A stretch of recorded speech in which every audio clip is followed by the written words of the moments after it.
আসসালামু আলাইকুম রহমতুল্লাহি ওয়াবারাকাতুহু।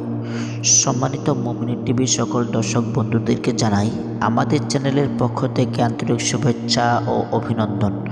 সম্মানিত দর্শক, একদিনই বোন প্রশ্ন করেছেন, রোজা অবস্থায় কোনো নারীর যদি মাসিক বা ঋতুস্রাব দেখা দেয় তাহলে সে রোজা রাখবে কি না।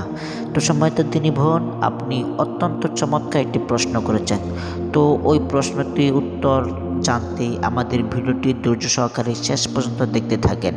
তো সম্মানিত দর্শক, যদি আপনারা আমাদের চ্যানেলে নতুন হয়ে থাকেন তাহলে আপনারা আমাদের চ্যানেলটি সাবস্ক্রাইব করে রাখবেন যাতে অন্য ভিডিওগুলো আপনারা দেখতে পারেন।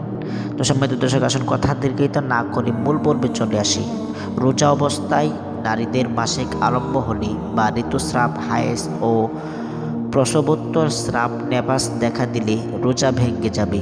তবে সক্ষম হলে ওই দিন রোজার সম্মানার্থে ইফতার পর্যন্ত পানাহার থেকে বিরত থাকা ভালো। পরে এই রোজা কাজা আদায় করে নেবেন। যারা উপযুক্ত ওজরের কারণে রোজা রাখতে পারবেন না তারা রমজানের সম্মানার্থে অন্যদের সামনে পানাহার করবেন না। এটা তাকওয়ার পরিচায়ক। সূরা হজ আয়াত নং ৩২।